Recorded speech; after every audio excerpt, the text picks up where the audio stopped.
Hello दोस्तों, कैसे हो आप सब। उम्मीद है आप सब बढ़िया होंगे। इस वीडियो में हम नंबर सिस्टम के कुछ और नए कॉन्सेप्ट सीखेंगे, फिर कुछ ही न्यूमेरिकल सॉल्व करेंगे। तो दोस्तों सबसे पहले देखना, नेक्स्ट नंबर होता है कॉन्जिक्यूटिव नंबर, यानी कि क्रमागत संख्या। तो कौन सी संख्याओं को कॉन्जिक्यूटिव नंबर बोला जाएगा? तो याद रखना, जो नंबर सीक्वेंस में आता है, जो नंबर सीक्वेंस में आता है उसको बोला जाता है कॉन्जिक्यूटिव नंबर। जैसे कि 5 6 7, 5 6 7 तीन नंबर है और तीनों एक ही सीक्वेंस में आ रहा है, तो 5 6 7 हो जाएगा कॉन्जिक्यूटिव नंबर का एग्जाम्पल। इसी तरह 17 18 19 ये भी एक सीक्वेंस में आ रहा है, तो ये हो जाएगा कॉन्जिक्यूटिव नंबर का एग्जाम्पल। यहां पे और कुछ एग्जाम्पल लिख देता हूं मैं, जैसे कि 50 51 52 53, ये हो गया 4 कॉन्जिक्यूटिव नंबर, 4 कॉन्जिक्यूटिव नंबर का एग्जाम्पल। इसी तरह और लिख लेते हैं 101 102 103 104 105, ये हो गया 5 कॉन्जिक्यूटिव नंबर का एग्जाम्पल, क्योंकि ये कंटिन्यूअस है।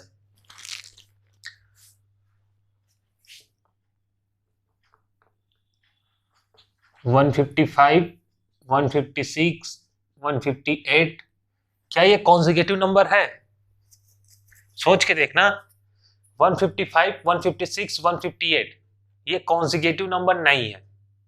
क्यों नहीं है? क्योंकि इसमें 157 मिसिंग है, ये कंटिन्यूअस नहीं है, इसलिए ये कॉन्जिक्यूटिव नंबर नहीं होगा।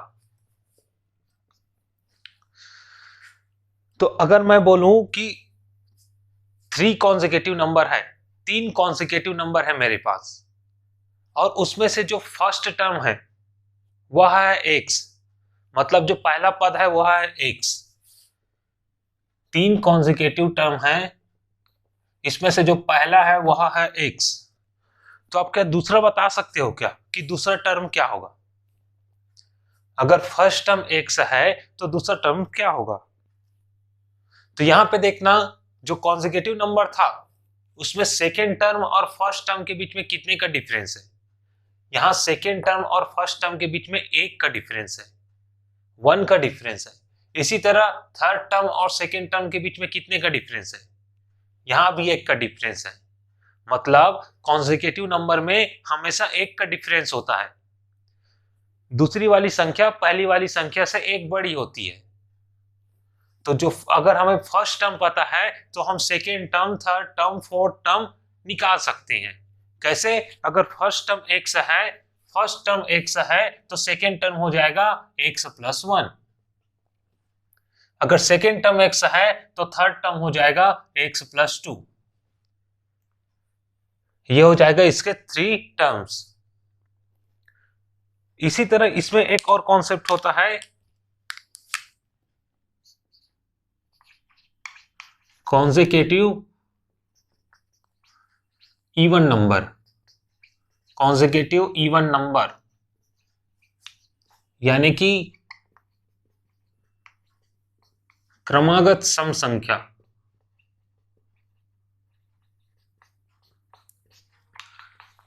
क्रमागत सम संख्या क्या होता है? इसमें हम लोग सिर्फ इवन नंबर को लेते हैं, जितना भी ऑड नंबर है उसको हटा देंगे। जैसे कि ये सीरीज जो मैं लिखा हूं 101 102 103 101 102 103 104 105, अगर इसको हमें कॉन्जिक्यूटिव इवन नंबर में कन्वर्ट करना है तो इसमें जितने भी ऑड टर्म्स है, जितने भी ऑड टर्म्स है उसको हटा दो। जैसे कि ये 101 एक ऑड टर्म्स है, 103 एक ऑड टर्म है, 105 एक ऑड टर्म है, तो इसको हटा दो। बचेगा क्या? बचेगा 102 104 102 104। ये एक इवन कॉन्जिक्यूटिव नंबर है, ये एक दो इवन कॉन्जिक्यूटिव नंबर का एग्जांपल है। इसी तरह और क्या एग्जांपल हो सकता है? कुछ भी एग्जांपल हो सकता है, कोई भी इवन नंबर जो कंटिन्यूअस आए, जैसे कि एग्जांपल ले सकते हैं 60, 62, 64, 66, ये 4 कॉन्जिक्यूटिव इवन नंबर का एग्जांपल है। 60 के बाद कौन सा इवन नंबर आता है? 60 के बाद 62 आता है, 62 के बाद कौन सा आता है? 64 आता है, उसके बाद कौन सा आता है? 66 आता है। इसी प्रकार और देख लेना 82, 84, 86, 88, 90, ये क्या है? 5 कॉन्जिक्यूटिव इवन नंबर का एग्जांपल है। 5 कॉन्जिक्यूटिव इवन नंबर का एग्जांपल है।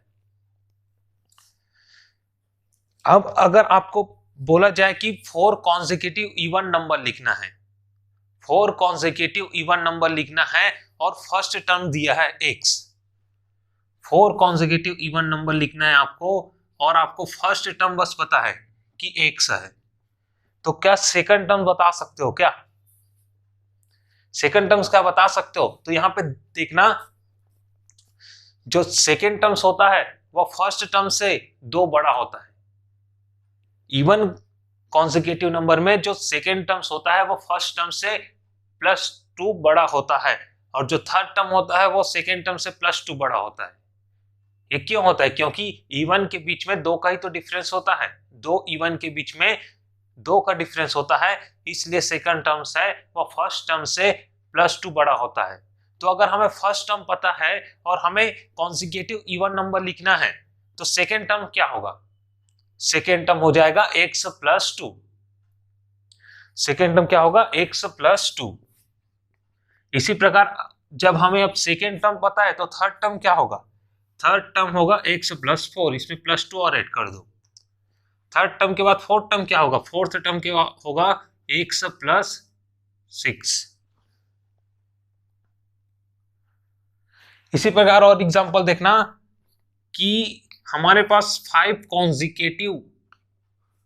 कॉन्जिक्यूटिव इवन नंबर है और उसमें जो मिडिल वाला टर्म है वह है x, मिडिल वाला टर्म है वह है x, तो क्या आप बाकी के टर्म्स बता सकते हो क्या कि क्या क्या होगा? देखना इसको, ये बढ़िया कॉन्सेप्ट है। अगर मिडिल वाला टर्म हमें पता है तो हमें पता है कि जो टर्म हमें पता है उसके बाद वाला टर्म क्या होगा? उसके बाद वाला टर्म होगा जो है उससे +2, उससे 2 ज्यादा। तो इसको लिख लेते हैं, अगर ये x है तो इसके बाद वाला टर्म होगा x + 2। अगर ये x + 2 है तो इसके बाद वाला टर्म होगा x + 4। लेकिन इसके पहले वाला क्या होगा? अगर ये x है, ये x है थर्ड टर्म, ये क्या है? फर्स्ट टर्म है, ये सेकेंड टर्म है, ये थर्ड टर्म है, ये फोर्थ, ये फिफ्थ। थर्ड टर्म x है और x को सेकेंड से 2 ज्यादा होना है, तो सेकेंड क्या होगा? सेकेंड होगा x - 2। सेकेंड x - 2 होगा, तभी तो थर्ड सेकेंड से 2 ज्यादा होगा और बनेगा x। तो जो सेकेंड वाला टर्म होगा वो है x - 2। इसी प्रकार फर्स्ट टर्म क्या होगा? फर्स्ट टर्म होगा जो सेकेंड टर्म से उससे 2 और कम, यानी कि x - 4। तो अगर हम इस साइड बढ़ते जाते हैं तो +2 करते जाते हैं, और हमें अगर लेफ्ट साइड फिल करना है तो -2 करना है। याद रखना, ये थर्ड टर्म है तो इधर +2 करते जाएंगे, और अगर लेफ्ट साइड को फिल करना है तो -2 करना है। ये हो गया कॉन्जिक्यूटिव इवन नंबर। इसी प्रकार होता है कॉन्जिक्यूटिव ऑड नंबर, सेम यही कॉन्सेप्ट है। कॉन्जिक्यूटिव ऑड नंबर, इसको बोला जाता है क्रमागत विषम संख्या।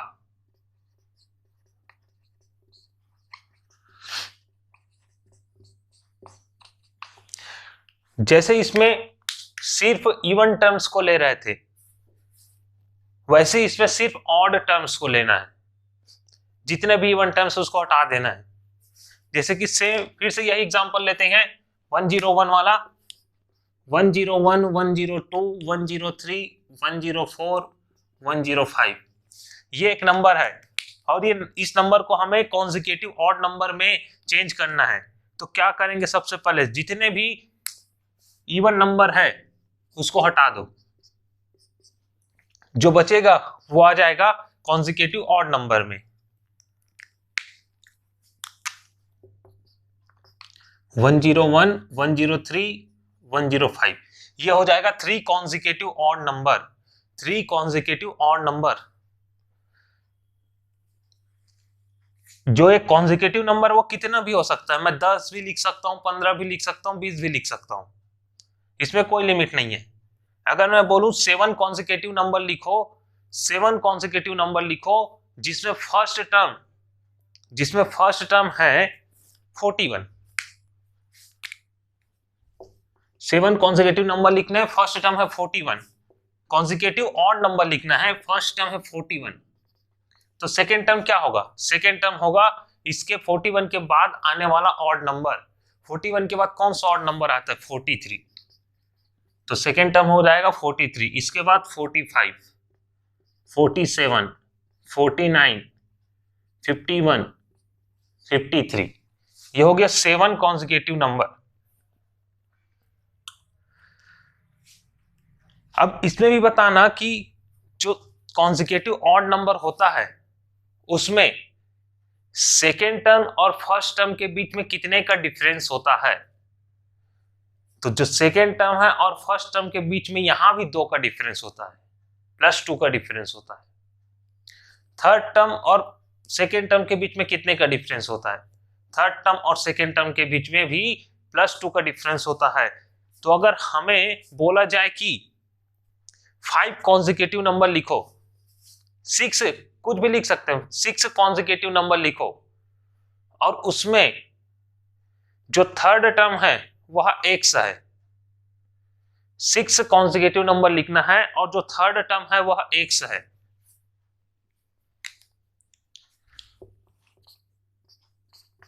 सिक्स कॉन्जिक्यूटिव नंबर लिखना है, जो थर्ड टर्म है ये वाला वो x है। तो बाकी क्या आप लिख सकते हो क्या, बिल्कुल बहुत इजी है। जैसे बताया कि राइट साइड जाते हैं तो +2 करते जाना है, लेफ्ट साइड जाते हैं तो -2 करते जाना है, क्योंकि यह कॉन्जिक्यूटिव ऑड नंबर है। तो राइट साइड चलते हैं, फोर्थ टर्म क्या हो जाएगा, x + 2, फिफ्थ हो जाएगा x + 4, इसमें +2 जोड़ दो, 6 टर्म आ जाएगा x + 6। इसी तरह अगर लेफ्ट साइड जाए तो थर्ड x है, सेकंड क्या होगा x - 2, फर्स्ट क्या होगा x - 4। ये हो जाएगा कॉन्जिक्यूटिव ऑड नंबर। अब देखते हैं दोस्तों कुछ फॉर्मूला, कुछ इंपॉर्टेंट फॉर्मूला है जिसको आपको याद रखना है।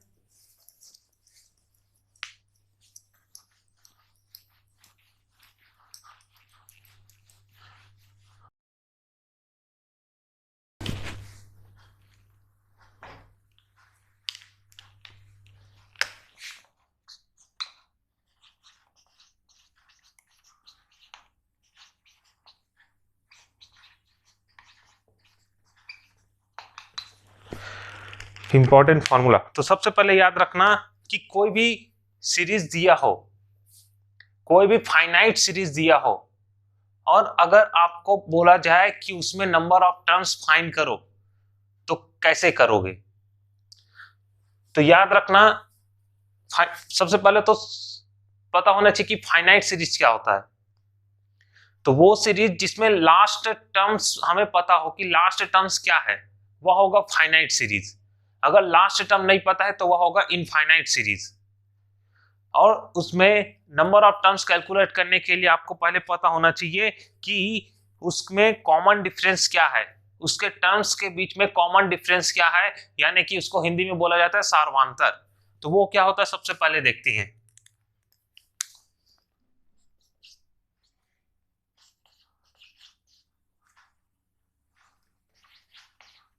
कॉमन डिफरेंस, इसको बोला जाता है सार्वंतर।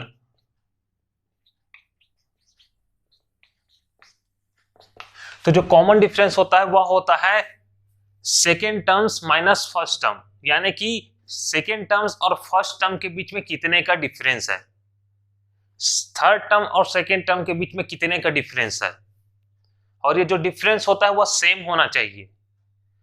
डिफरेंस होता है वह सेम होना चाहिए, तभी ये फॉर्मूला अप्लाई होगा, नहीं तो वो फॉर्मूला अप्लाई नहीं होगा, उसके लिए दूसरा मेथड देखना पड़ेगा। तो याद रखना जो कॉमन डिफरेंस होता है वह होता है second term minus first term, second term minus first term, यानी कि दूसरा पद माइनस पहला पद। तो ये होता है कॉमन डिफरेंस। फिर उसके बाद इसमें आता है second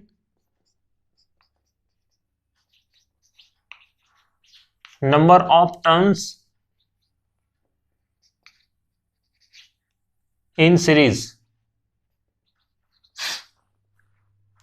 number of terms in series यानी कि जो श्रेणी है, जो श्रृंखला है, उसमें कितना पद है। तो ध्यान से देखना, number of terms in series क्या होता है, last term minus first term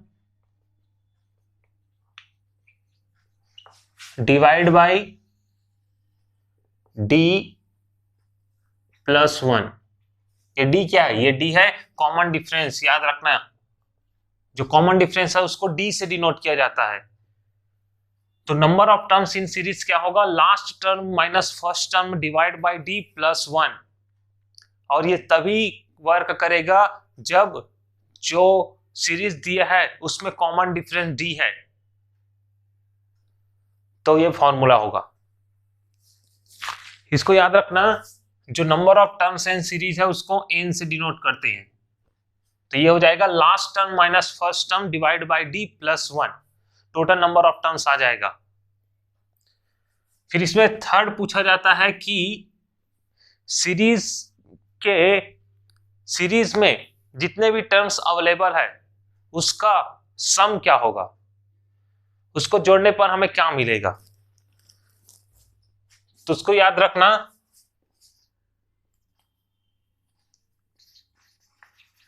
some of all terms in series, इसको एस से डिनोट कर सकते हैं। याद रखना ये वाला फॉर्मूला तभी वर्क करेगा जब जो कॉमन डिफरेंस है वह सेम होगा, यानी कि सेकेंड टर्म्स और फर्स्ट टर्म के बीच में भी जो होगा वही थर्ड टर्म और सेकेंड टर्म के बीच में भी होना चाहिए। तो sum of all terms in series S होता है last term minus first term divide by 2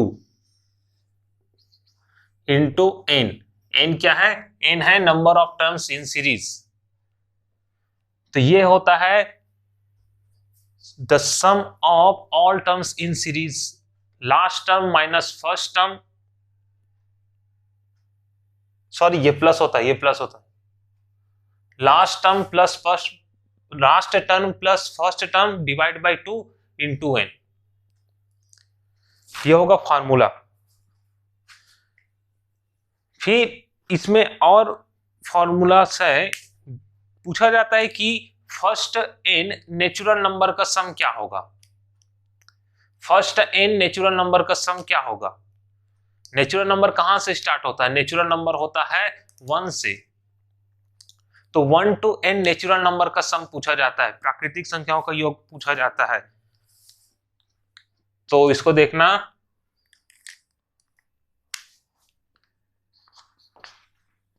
one plus 2 plus 3 कोई नेचुरल नंबर है और वह n तक जा रहा है, मतलब उसका लास्ट टर्म जो है वह n है। तो इसका सम क्या होगा, इसके सभी संख्याओं का सम क्या होगा। तो इसका एक फॉर्मूला होता है, ध्यान से देखना, n जहां तक वो जा रहा है वो, मतलब जो लास्ट टर्म्स है वो, इंटू n इंटू जो लास्ट टर्म है उससे एक ज्यादा। ये n है तो n से एक ज्यादा, n+1 और डिवाइड बाय 2, ये हो जाएगा फॉर्मूला। 1 + 2 + 3 प्लस जो n तक जा रहा है उसके सभी जो टर्म्स है उसका सम होगा n × n+1 डिवाइड बाय 2, ये हो जाएगा। अब इसी में और पूछा जाता है कि 1 to n first n natural numbers के स्क्वायर का सम क्या होगा। ये तो नंबर का सम हो गया, अब इन नंबर के स्क्वायर का सम क्या होगा, मतलब इन संख्याओं के वर्ग का सम क्या होगा। तो उसको ध्यान से देखना, 1 का स्क्वायर प्लस 2 का स्क्वायर प्लस 3 का स्क्वायर प्लस ये कहां तक जा रहा है, ये n तक जा रहा है, मतलब इसमें लास्ट टर्म क्या है, n है। तो इसका फॉर्मूला क्या होगा, तो इसका फॉर्मूला ध्यान से देखना, ध्यान से, n × n+1 × 2n+1 divide by 6, ये होता है n+1, इससे एक ज्यादा, फिर 2n+1 डिवाइड बाई 6। यहां पे n क्या है, n क्या है, लास्ट टर्म है, याद रखना n जो है वह लास्ट टर्म है और ये कंटिन्यूअस होना चाहिए। 1 to n सभी नेचुरल नंबर अवेलेबल होना चाहिए, तब ये फॉर्मूला वर्क करेगा। इसी तरह इसमें और पूछा जाता है कि 1 to n नेचुरल नंबर्स के क्यूब का सम क्या होगा। ये तो स्क्वायर हो गया, अगर इसका क्यूब होता तो उसका सम क्या होता। तो देखना इसको भी, 1 का क्यूब प्लस 2 का क्यूब प्लस 3 का cube plus so on n का क्यूब, इसका सम क्या होगा। तो ये बहुत इजी है, जो फर्स्ट वाला आता है उसको लिख देना n × n+1 डिवाइड बाई 2 और इसका स्क्वायर कर देना, आ जाएगा आपका आंसर। इसी तरह इसमें पूछा जाता है कि 1 से n तक के समस्त सम संख्याओं के वर्ग का योग, मतलब जो इवन नंबर है उसके स्क्वायर का सम। तो याद रखना, जो सातवां हो जाएगा 2 का स्क्वायर प्लस 4 का स्क्वायर प्लस 6 का स्क्वायर प्लस n स्क्वायर। यहां पे क्या था, यहां पे सभी नंबर्स ले रहे थे, लेकिन अब क्या लेना है, अब सिर्फ इवन नंबर लेना है, सिर्फ इवन नंबर्स के स्क्वायर का सम क्या होगा। तो याद रखना ये होता है, जहां तक गया है वो लेना पहले n, मल्टीप्लाई करना n से एक ज्यादा, n+1, n × n+1, फिर मल्टीप्लाई करना इससे एक और ज्यादा, n+2, और उसको डिवाइड कर देना 6 से, ये हो जाएगा इसका फॉर्मूला। इसमें पूछा जाता है और कि फर्स्ट n ऑड नंबर्स के स्क्वायर का सम क्या होगा। तो 1 का स्क्वायर प्लस 3 का स्क्वायर प्लस 5 का square plus so on n square, n तक की सभी संख्याओं का वर्ग। तो ये भी वही होगा जो ऊपर वाला था, मतलब सेम फॉर्मूला है, n × n+1 × n+2 divide by 6। इसको समझते हैं एक एग्जांपल से। अगर मैं बोला हूं 1 से 10 तक की सभी सम संख्याओं के वर्गों का योग क्या होगा। What is the sum of the even square numbers up to 10, यानी कि 2 का स्क्वायर, 4 का स्क्वायर, 6 का स्क्वायर, 8 का स्क्वायर प्लस 10 स्क्वायर, इसका क्या होगा। तो इसको पहले रैंडमली कैलकुलेट करते हैं, क्या आएगा। 2 का स्क्वायर क्या होता है, 2 का स्क्वायर होता है 4, 4 का स्क्वायर क्या होता है, 4 का स्क्वायर होता है 16, 6 का स्क्वायर होता है 36, 8 का स्क्वायर होता है 64, 10 का स्क्वायर होता है 100। अब इसको ऐड करते हैं, ये 100 है, 36 और 64 क्या होगा, 36 और 64 भी 100 होगा, तो ये 100 प्लस 100 200 हो गया, 200 प्लस 16 प्लस 4 क्या होगा 20, 200 प्लस 20 क्या होगा 220। चेक करते हैं ये आता है कि नहीं। यहाँ पे n कहां तक गया है, n 10 तक है, मतलब इसको पहले पुट करते हैं ये फॉर्मूले को। यहाँ पे n है 10, तो 10 इंटू 10 प्लस 1 क्या होगा 11, 10 प्लस 2 क्या होगा 12, डिवाइड बाई 6, ये 6 है और ये 12 है, 2 से कैंसिल हो जाएगा, क्या बचा 10 इंटू 11 इंटू 2, मतलब इसको मल्टीप्लाई करने से क्या आएगा 11 इंटू 2 होगा 22, 22 इंटू 10 होगा 220, ये आ जाएगा आपका आंसर। दोनों में सेम आंसर है, चेक कर सकते हो।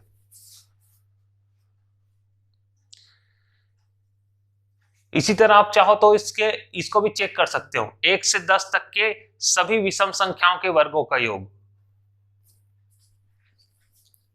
तो इसको देखना 1 से 10 तक के कौन कौन सी विषम संख्या यानी कि ऑड नंबर होती है, तो 1 होती है, 2 नहीं होती, 3 होती है, 5 होती है, 7 होती है और 9 होती है। तो इसको देखो ये क्या होगा इसका सम, 1 का स्क्वायर होता है 1, 3 का स्क्वायर होता है 9, 5 का स्क्वायर होता है 25, 7 का स्क्वायर होता है 49, 9 का स्क्वायर होता है 81। अब इसको सम कर दो, सम करते हैं, 1 प्लस 9 होगा 10, 10 प्लस 5 होगा 15, 15 प्लस 9 होगा 24, 24 प्लस 1 होगा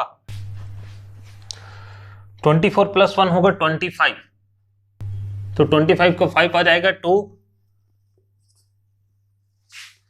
फिर 8 प्लस 4 होगा 12, 12 प्लस 2 होगा 12 प्लस 2 होगा 14, 14 प्लस 2 होगा 16, ये 165 आ रहा है, 165 आया। अब इसको चेक करते हैं इसमें फॉर्मूले में रख के, फॉर्मूले में क्या आता है, मैं इसको इधर लिखता हूं, फॉर्मूले में यहां पे n का वैल्यू क्या है, यहां पे n का वैल्यू है 9, ये कहां तक गया है, ये 9 तक गया है, तो यहां पे हो जाएगा 9 इंटू n प्लस 1 क्या होता है 10 इंटू n प्लस 2 मतलब 11 डिवाइड बाई 6, इसको 2 से कैंसिल कर दो, ये 3 हो जाएगा, ये हो जाएगा 5, इसको 3 से कैंसिल कर दो, क्या क्या बचा 3 इंटू 5 इंटू 11, तो 3 इंटू 5 क्या हो जाएगा 15 इंटू 11, इसको 11 से मल्टीप्लाई कर दो, 11 से मल्टीप्लाई करते हैं कैसे करते हैं 11 इंटू 15 होगा 165 डायरेक्ट, ये भी 165 मतलब ऐसे आप वेरीफाई करके देख सकते हो, वेरीफाई करने की जरूरत नहीं है, ये फॉर्मूला है तो सही ही आएगा, मैं बस बता रहा था कि आता कैसे है। इसमें सबसे सिर्फ एक ही चीज याद रखना है, सबसे पहले आपको पहचानना है कि कौन सा वाला फॉर्मूला आपको यूज करना है, उसके लिए आपको देखना है कि ये टर्म्स क्या क्या गिवन है, उसमें ये कंटिन्यूअस है कि इसमें ऑड ऑड बस दिया है कि इवन इवन बस दिया है, फिर आपको पता होना चाहिए कि लास्ट टर्म कौन सा है, क्योंकि सभी फॉर्मूले में n यूज होता है, सिर्फ एक ही टर्म यूज होता है n, और n क्या है, n है जो लास्ट टर्म जहां तक वो गया है वो, तो ये फॉर्मूला आपको पता होना चाहिए। अब इसी फॉर्मूले को यूज करके हम इन क्वेश्चंस को सॉल्व करेंगे।